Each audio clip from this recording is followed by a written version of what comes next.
नमस्कार। आज हम सभी कक्षा 7 विषय हिंदी व्याकरण पाठ संख्या 3 लिंग पढ़ेंगे। इसका प्रथम भाग हमने पढ़ लिया है, जिसमें हमने लिंग के बारे में पढ़ लिया है। लिंग के जो भेद होते हैं उनके बारे में हमने पढ़ लिया है। लिंग के बारे में हमने पढ़ा कि शब्द की जिस रूप से किसी व्यक्ति, वस्तु या प्राणी के स्त्री या पुरुषवाचक होने का बोध होता है उसे हम लिंग कहते हैं। उसके बाद में हमने लिंग के जो प्रकार होते हैं, 2 स्त्रीलिंग पुल्लिंग होते हैं, वो हमने पढ़ लिए थे। और लिंग की पहचान तथा परिवर्तन के जो नियम होते हैं वो भी हमने पढ़ लिए थे। फिर पुल्लिंग से स्त्रीलिंग बनाने के जो नियम होते हैं वो भी हमने पढ़ लिए हैं। और आज जो हम पढ़ने जा रहे हैं वो है लिंग निर्धारण के कुछ उदाहरण। यहाँ से हमें पढ़ना है लिंग निर्धारण के कुछ उदाहरण से हम शुरू करेंगे। सबसे पहले पुल्लिंग शब्दों में देखेंगे, जैसे अनाजों के नाम। पुल्लिंग शब्द भी में कौन कौन से आते हैं अनाजों के नाम, जैसे कि गेहूँ, जौ, चना, बाजरा, चावल आदि अनाजों के जो नाम है वो प्राय पुल्लिंग होते हैं। वृक्षों के नाम जैसे आम, अमरूद, खेजड़ी, नीम, पीपल, बरगद, जामुन, चंदन, शाल, सागौन, देवदार आदि वृक्षों के नाम प्रायः पुल्लिंग होते हैं। और आगे देखिए पर्वतों के नाम।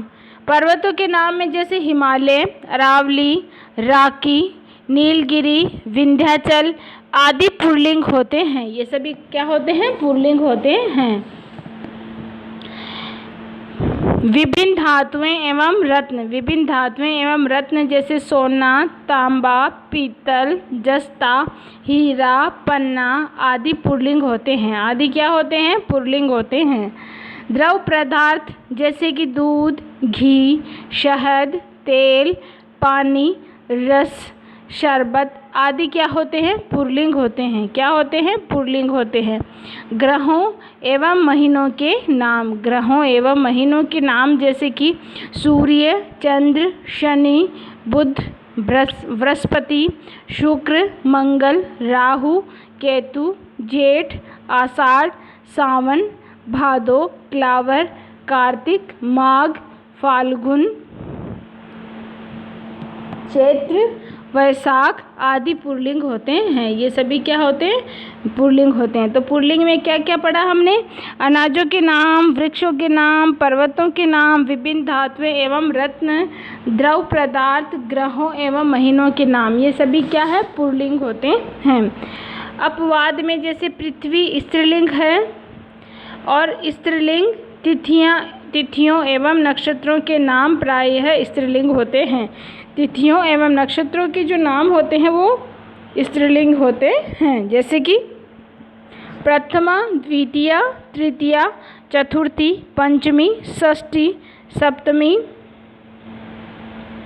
अष्टमी, नवमी, दशमी, एकादशी, द्वादशी, त्रयोदशी, चतुर्दशी, पूर्णिमा, अमावस्या, रोहिणी, भरिणी, मृगशिरा आदि ये सभी स्त्रीलिंग में आते हैं। जैसे नदियों के नाम व झीलों के नाम भी प्राय स्त्रीलिंग होते हैं। जैसे नदियों के नाम में गंगा, यमुना, घाघरा, गंडक, रावी, ताप्ती, नर्मदा, सतलुज, ब्यास, चिनाब, झेलम, कृष्णा, कावेरी, चंबल, सांभर झील, पुष्कर झील आदि ये सभी स्त्रीलिंग में आते हैं। अपवाद में जैसे सिंधु, ब्रह्मपुत्र, सोनभद्र पुल्लिंग है, क्योंकि ये नद है। क्या है? ये नद है, नदियाँ नहीं हैं। नंबर 3 भाषाओं के नाम प्रायः स्त्रीलिंग होते हैं। जो भाषाओं के नाम होते हैं वो स्त्रीलिंग में होते हैं, जैसे हिंदी, अंग्रेजी, रूसी, जापानी, चीनी, पुर्तगाली, हिब्रू, राजस्थानी, मराठी, तमिल, तेलुगु, मलयालम, कन्नड़, मैथिली, गुजराती, अवधी, ब्रज, पंजाबी, संस्कृत, सिंधी, बंगला, उड़िया, उर्दू, अरबी, फारसी आदि ये सभी क्या भाषाओं के जो नाम है ये सारे स्त्रीलिंग में आते हैं। पुल्लिंग से स्त्रीलिंग शब्द बनाने के कुछ उदाहरण, पुल्लिंग से स्त्रीलिंग बनाने के कुछ उदाहरण दिए गए हैं, वो हम यहाँ देखेंगे। जैसे चूहा का चूहिया, ठाकुर का ठकुराइन, चौधरी का चौधराइन, अनुज का अनुजा, बुद्धिमान का बुद्धिमती, कवि का कवित्री, पिता का माता, पाठक का पाठिका, कुत्ता का कुतिया, धोबी का धोबिन, शेर का शेरनी, सेवक का सेविका, सेठ का सेठानी, बाल का बाला, नाना का नानी, ससुर का सास, ब्राह्मण का ब्राह्मणी, जेठ का जेठानी, इंद्र का इंद्राणी, गोप का गोपी, गुणवान का गुणवती, शिष्य का शिष्या, नर का माधा, अध्यापक का अध्यापिका, माली का मालिन, हंस का हंसनी, स्वामी का स्वामिनी, देवर का देवराइन, सुत का सुता, सबल का सबला, सम्राट का सम्राज्ञी, लेखक का लेखिका। इस प्रकार और भी उदाहरण हैं नीचे, वो हम यहाँ देख सकते हैं। जैसे भाई का भाभी या बहन भी हो सकता है, बालक का बालिका, श्याम का श्यामा, निरीक्षक का निरीक्षिका, भाग्यवान का भाग्यवती, रूपवान का रूपवती, विधुर का विधवा, अग्रज का अग्रजा, याचक का याचिका, श्रीमान का श्रीमती। इस प्रकार अपने पाठ पूर्ण हो चुका है। अभ्यास प्रश्न करेंगे। नीचे दिए गए सभी प्रश्नों में दिए गए विकल्पों में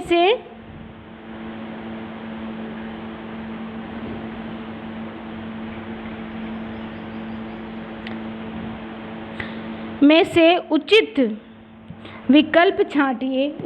उचित विकल्प छांट के लिखना है। जैसे नित्य पुल्लिंग शब्द है। अब नित्य पुल्लिंग शब्द कौन सा है? जैसे मछली,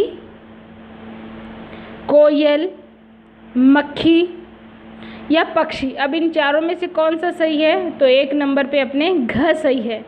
तो घ में आया है पक्षी। जो पक्षी है वो नित्य पुल्लिंग होते हैं। विदुषी का पुल्लिंग है। विदुषी का पुल्लिंग क्या है? ज्ञानी, मेधावी, विद्वान या मूर्ख।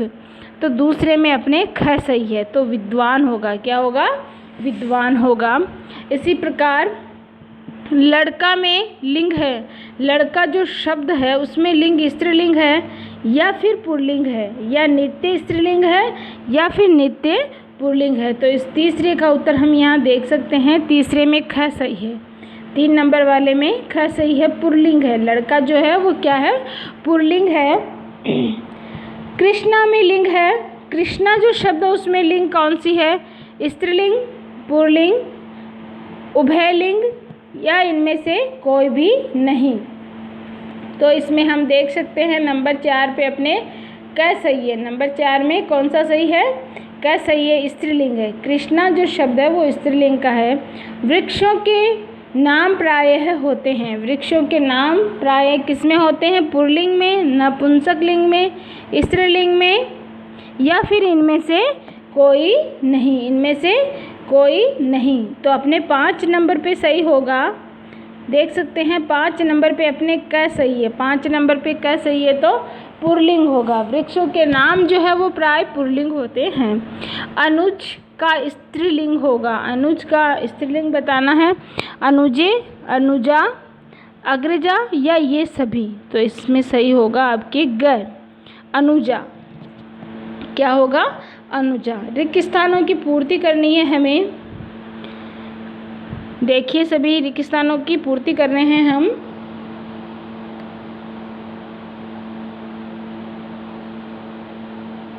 जैसे ठाकुर का स्त्रीलिंग होगा। ठाकुर का स्त्रीलिंग क्या होगा? ठाकुर का स्त्रीलिंग होगा ठकुराइन। क्या होगा? ठकुराइन होगा। ठाकुर का स्त्रीलिंग क्या होगा? ठकुराइन होगा। इसी प्रकार जैसे द्रव पदार्थ प्रायः है। द्रव पदार्थ प्रायः क्या होते हैं? द्रव पदार्थ प्रायः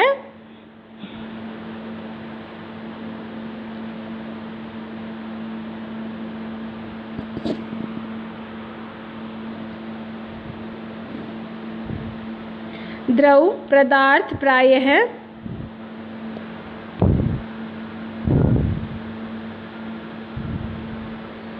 हम यहाँ पे थे, 1 मिनट, यहाँ ये रहा अपने पाठ संख्या 3 में हम चल रहे थे, रिक्त स्थानों की पूर्ति कर रहे थे जिसमें द्रव पदार्थ प्रायः होते हैं। तो द्रव पदार्थ प्रायः पुल्लिंग होते हैं। क्या होते हैं? पुल्लिंग होते हैं। पुल्लिंग होते हैं ये द्रव पदार्थ प्रायः। अब आगे 3 नंबर पर रिक्त स्थान देखिए आप सभी।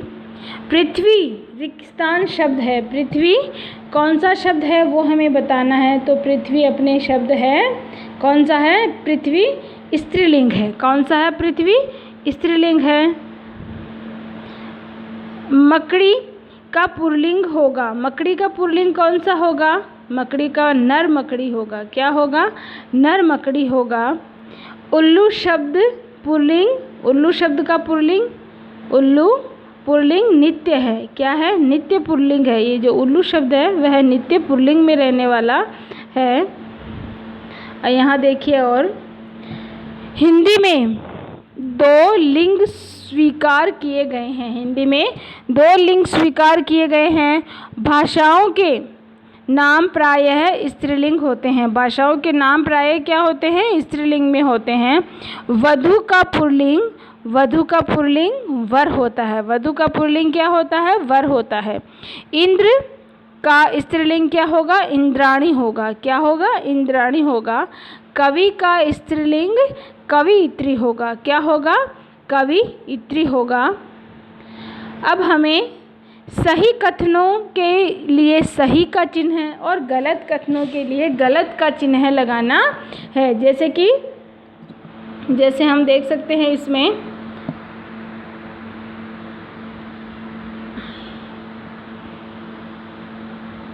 जैसे लड़का पढ़ रहा है, लड़का पढ़ रहा है, लड़का पढ़ रहा है, तो ये सही वाक्य लिखा हुआ है, तो इस पर हम राइट का चिन्ह लगा देंगे। शेर चल रही है, ये चल रही है, शेर तो पुल्लिंग है और जो क्रिया है वो स्त्रीलिंग की दी हुई है, तो ये गलत हो गया, तो इस पर हम गलत का चिन्ह लगाएंगे। कुतिया भौंक रहा है, देखो ये कुतिया शब्द स्त्रीलिंग है और भौंक रहा है क्या है? क्रिया पुल्लिंग की है, तो ये तीसरा भी क्या हो जाएगा? अपने गलत हो जाएगा। 4 नंबर पे नानी रामायण पढ़ रही है, नानी रामायण पढ़ रही है यानी कि सही है बिल्कुल 4 नंबर वाला। घोड़ी दौड़ रही है, घोड़ी दौड़ रही है, तो 5 नंबर वाला भी अपने सही हो जाएगा। तो इस प्रकार सही गलत वाले अपने हो चुके हैं। आगे देखिए, नीचे लिखे, 1 मिनट, अब हाँ ठीक है। अब आप प्रश्न संख्या 4 देखिए। नीचे लिखे वाक्यों में मोटे छपे शब्दों के लिंग बताइए। मोटे छपे शब्दों की क्या बताने हैं? हमें लिंग बताने। जैसे कि मछली जल में रहती है, तो मछली क्या है? स्त्रीलिंग है। मुर्गियां अंडे देती है, तो मुर्गी भी स्त्रीलिंग है। कछुआ चल रहा है, तो कछुआ क्या है? पुल्लिंग है। हिमालय सबसे ऊंचा पर्वत है, तो हिमालय भी क्या है? पुल्लिंग है। निम्नलिखित वाक्यों को लिंग परिवर्तन के बाद फिर से लिखो। लिंग परिवर्तन करके वापस लिखने हैं। जैसे कि अध्यापक महोदय पढ़ा रहे हैं, तो इसका हम लिंग परिवर्तन करेंगे। पुल्लिंग का वाक्य है, स्त्रीलिंग में बनाएंगे, तो हम इस प्रकार बनाएंगे इसको, अध्यापिका महोदया पढ़ा रही है। और नंबर 2 पे देखिए, लेखक की पुस्तक राम के हाथ में है, लेखक की पुस्तक राम के हाथ में है, तो लेखिका की पुस्तक राम के हाथ में है, लेखिका की पुस्तक राम के हाथ में है। राम ने प्राचीन कवियों की कविताओं पर भाषण दिया, राम ने प्राचीन कवियों की कविताओं पर भाषण दिया, तो राम ने प्राचीन कवित्रियों की कविताओं पर भाषण दिया। अंतिम देखेंगे, बंदर खाट पर नाच रहा है, बंदरिया खाट पर नाच रही है। इस प्रकार हमने पाठ में आए हुए प्रश्न के जो अभ्यास प्रश्न थे उनको पूर्ण कर लिया है। अपने पाठ संख्या 3 जो है वो समाप्त हो चुकी है। धन्यवाद।